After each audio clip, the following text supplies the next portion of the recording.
Hello. In this video we're going to be looking at the movement of the breath, how this works in holographic breathing, and how it works on a structural level through the bones, through the muscles, through the whole face, through the cranium, the neck, and through the whole body.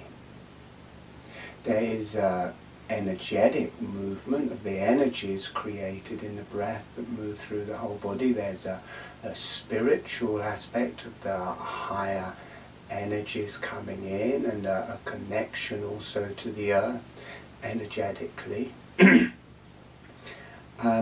in this particular video we're looking at a very fundamental level, at the physical structures and how they move with the breath, and how this is slightly different in holographic breathing to when we are normally breathing. And to start off with, we will look at what happens, what the muscles do when we breathe, and what the bones do when we breathe. So when we breathe in, the ribs, the chest, it opens. We breathe out, the chest closes, it rises and opens on the in-breath, drops and closes on the out-breath. And the reason it opens, that the ribs actually stay individually pretty much the same, but before, on the out-breath, or at the end of the out-breath, the ribs are like hoops, and they're more angled down. And then as we breathe in, the hoops rise up, and as they rise up, they're also moving out forwards, because if they're an angle back, if you take the angle right down, it's slimmer front to back, but as they rise up, then the whole width of the hoop is utilized, and there becomes more space there. So as we breathe in, the hoops rise, and there's more space in this area. As they drop, there's less space in this area. So I'm recording in nature. You may hear occasional car or aeroplane or animal or different things going on, so you may hear noises around. But anyway, for the ribs to rise, the muscles contract. The muscles between the ribs contract, and the ribs move up. And this is all held by the muscles of the neck, the face, and around the cranium. These muscles hold, and the muscles of the ribs move up towards them, and that brings the ribs with them. If the neck didn't hold, if the muscles of the neck just relaxed and the muscles of the ribs contracted, it would pull downwards. But as all of these muscles hold, the ribs move up to them, and it creates more space. This pulls the breath into the ribs, into the chest. Then as they drop, it's creating less space, the space is becoming smaller, the breath leaves and comes out. The diaphragm is a dome. As the muscles contract, the dome drops down, creating more space. As the muscles relax, the dome rises, creating less space. So as we breathe in, more space, and with the diaphragm, more space. This brings the breath in. As we breathe out, the ribs drop, creating less space, and the diaphragm rises, causing less space. So basically, as we breathe in, all of the muscles, or pretty well most of the muscles, are working. They're contracting, and that creates an expansion. Now, we don't experience the muscles contracting, it would be counterproductive to feel a contraction of the muscles as we breathe in, because we want to be feeling an expansion, and the ribs are expanding in a way. So we're not necessarily aware of this contraction of the muscles, we're just aware of the expansion of the space, but all of the muscles working as we breathe in to create this extra space, all of the muscles contracting to cause this extra space. So how does this relate with holographic breathing? Holographic breathing, as we breathe in, the jaw is gently opening. As we breathe out, the jaw is closing. Breathing in, the jaw very slightly opening, it's only about that far. As we breathe out, the jaw very just closing or almost closing. So the opening of the jaw, it comes from these muscles here, which run from the hyoid bone here down to the top of the chest here. And they contract on the in-breath, that pulls the jaw down. They lengthen on the out-breath, that rises the jaw up. This connects to these muscles here that run from the inside of the jaw to the inside of the mastoid processes there. And the hyoid bones here, 2 loops of ligament or tendons come over that muscle, make little loops, and that one also may contract as well slightly to encourage this dropping of the jaw. Now for the jaw to drop, also these muscles, this one's to do with chewing, this contracts as we pull up, and this one also contracts as we pull up. Those allow it to drop, they just relax in a controlled way to allow the jaw to relax. So this one here is running from the underside of the jaw to the cheekbones, or the zygomatic arch here, and then from this upper process of the jaw here you've got a muscle, and here it's just joined here, but in reality it spreads right around the temporal bone, which is here, lower sides of the cranium. So you get this breathing in, breathing out.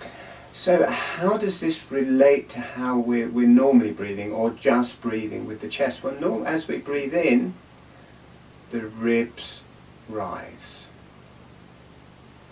All of the muscles of the neck, the face, the cranium hold.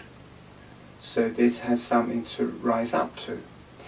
And so this muscle here, which runs from the hyoid bone to the top of the sternum, to the top of the ribs here, this would normally be holding along with the other muscles, or tensing, slightly shortening, because there would be a bigger load on it, so it would be tightening and maybe shortening slightly to, in fact it would be shortening because the top ribs rise. So as the ribs rise, this as well as holding will be shortening slightly.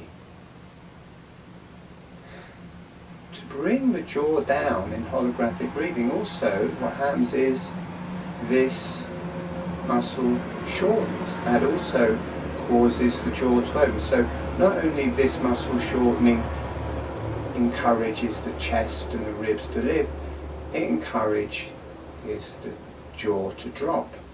So what would normally happening as this muscle is tensing slightly, these muscles would also tense slightly to stop the jaw pulling down. So as this tightens a bit, as the ribs lift, normally these will also tense, and all they have to do is a bit more tense than that, and the jaw will stay closed.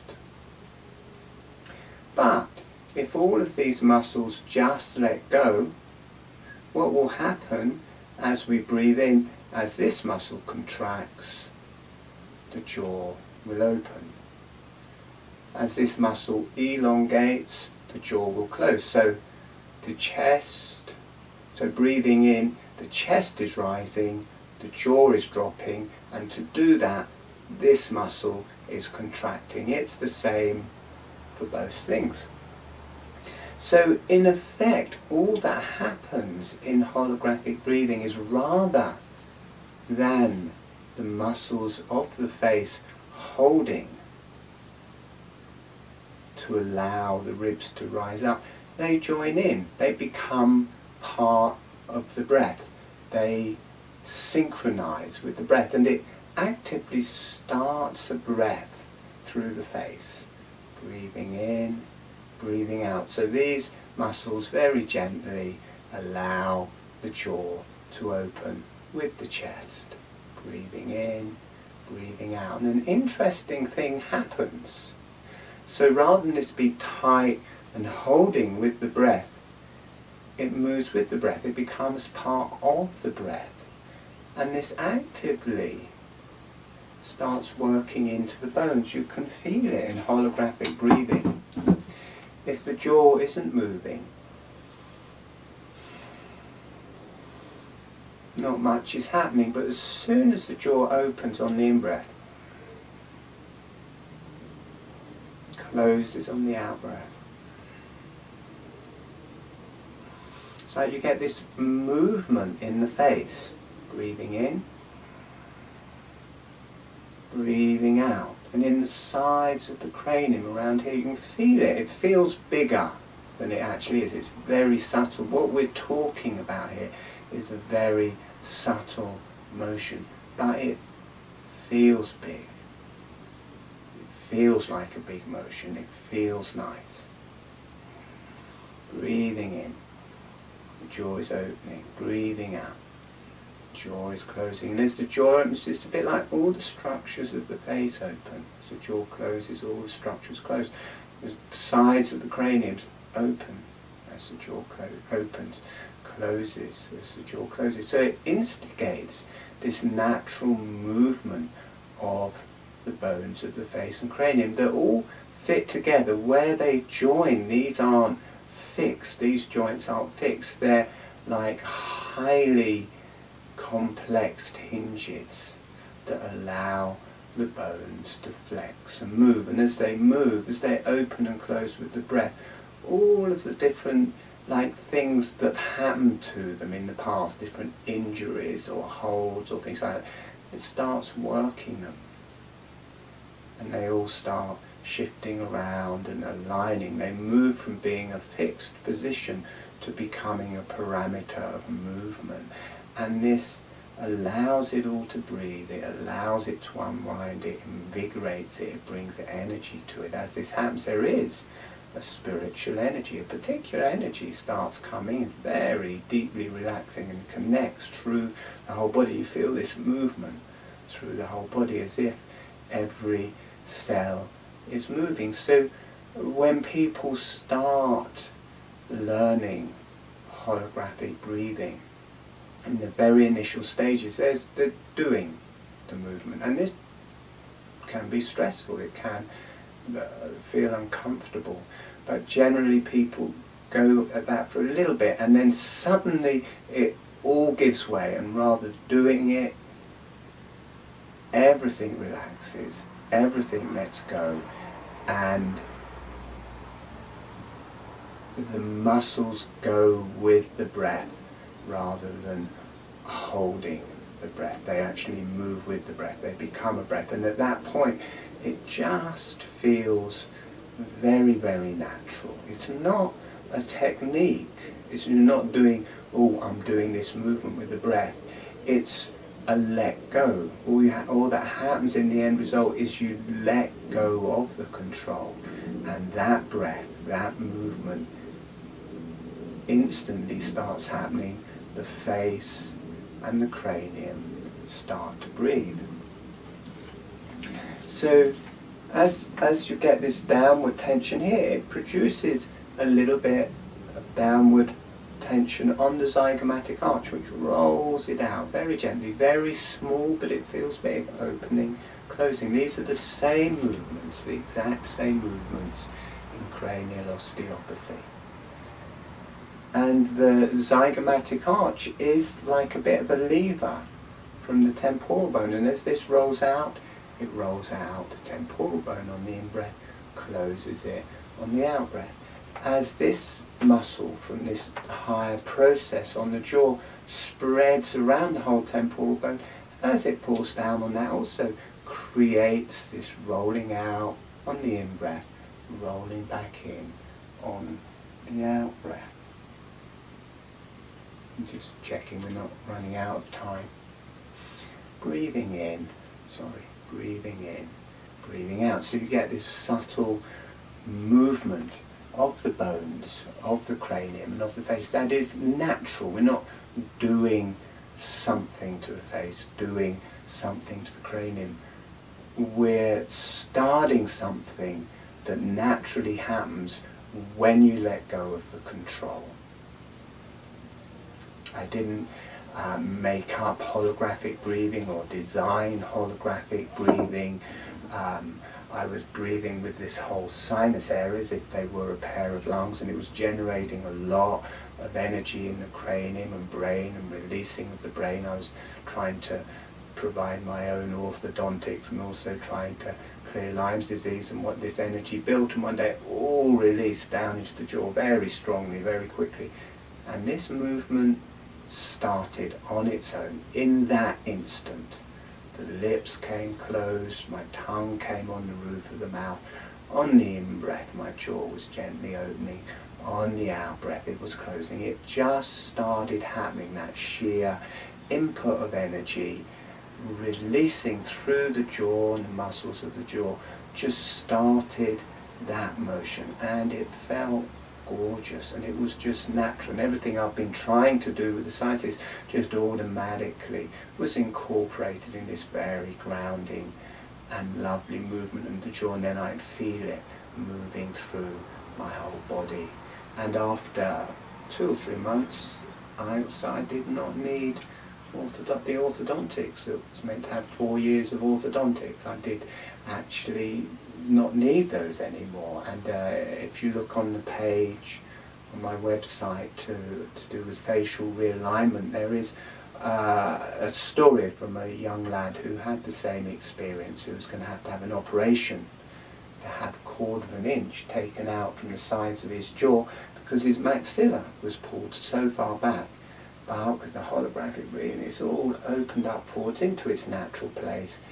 He didn't need the orthodontics any longer, and he didn't need this horrendous operation, which wouldn't have cured the problem. It would have just pulled the jaw back as well as the maxilla, this central part of the face.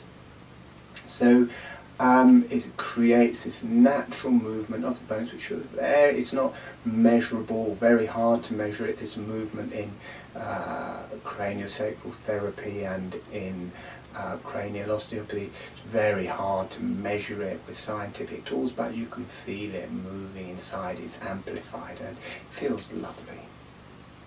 So this is a spine. Well, it's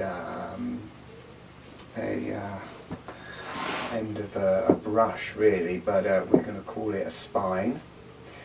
And these bones here, these protuberances and the base of the skull on the occiput here, these condyles, these are what the spine sits on top of the head, balances on the spine, on those 2 condyles. So here's the spine sitting under those 2 condyles. And we have muscles. This is the occiput at the back. And okay. So interesting thing happens if we look across the whole cranium. For the jaw to open and pull downwards, an equal force has got to happen at the back. As soon as this movement of the jaw happens at the front, the muscles at the back have got to do the same thing. Breathing in, breathing out. For the cranium to balance and stay balanced, breathing in as the jaw is gently opening, these muscles at the back which travel down into the back, and some from there also travelling into the neck, they also shorten slightly or hold to balance the front. Otherwise, what would happen is, as you breathed in, tip forwards. As you breathed out, it would roll back up, and you didn't even manage to open the jaw. It needs that pressure. Breathing in, breathing out. So as all the muscles of the face start to work in holographic breathing, also the muscles dropping down from the occiput start to work. Breathing in, breathing out, breathing in, breathing out. It balances front to back. And what happens is suture around the occiput, and the occiput, as all these muscles pull at the back, this also gently opens backwards and expands on the in-breath. So it's a lovely opening of the occiput on the in-breath, closing of the occiput of the out-breath, so the muscles of the face and the bones of the face start breathing.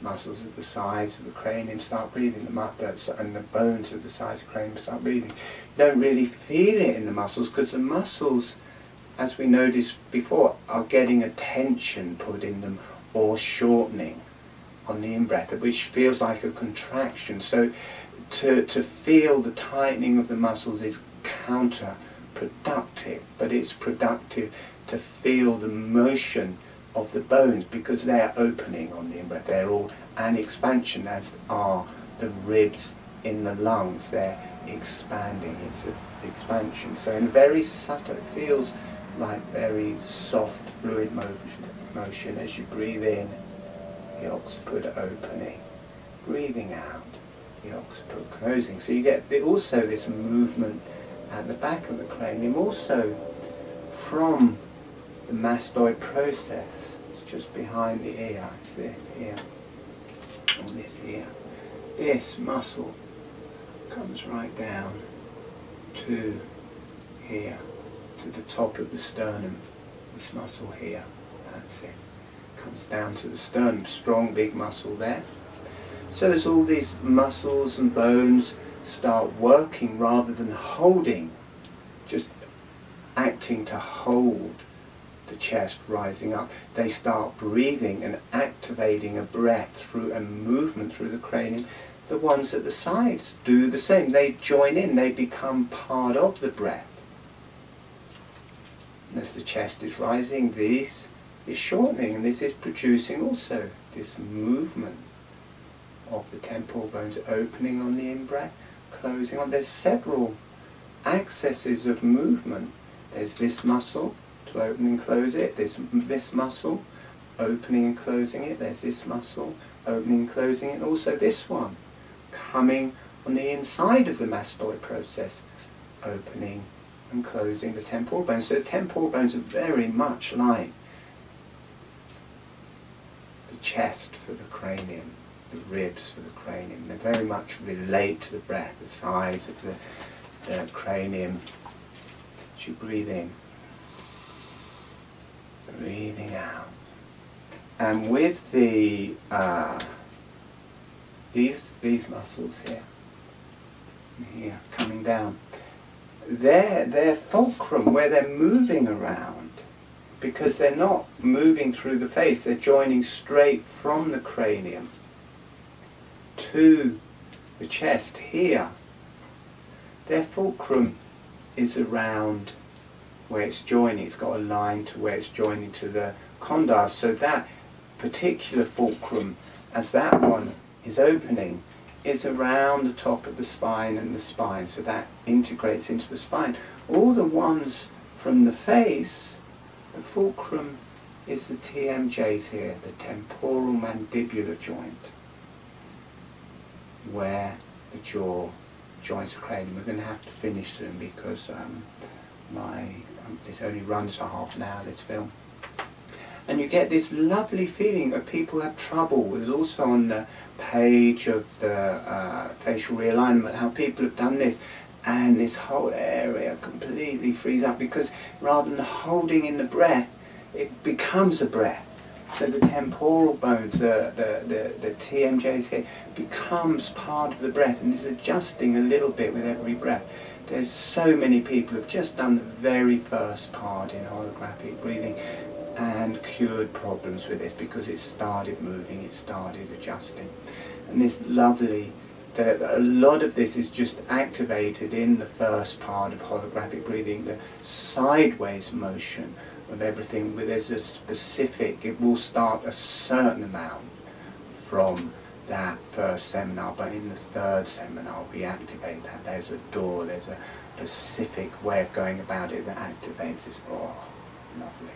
And of the jaw and of the sinuses and the shoulders, and it starts relating through the whole body. It's a lovely breath. Opening the sides, closing the whole face, the whole cranium. With the holographic breathing, it starts moving. As soon as the jaw closes and stays closed with the door, it just comes to a halt or stops. But as soon as it's moving, opening, closing, it all moves with the breath. So I think we're going to have to finish that there. Thank you for listening. Please try the different seminars, try holographic breathing. All the seminars are there for you to carry on with as downloads as you wish. The first one, there's a video on it, and there's a free text way of going through the start of it, and there's another audio download and an audio practice. About 2 hours of tuition there. It's only £2 if you want to carry on to that, and the other seminars. And this sideways motion, really activate that in seminar 3. Okay, thank you for listening.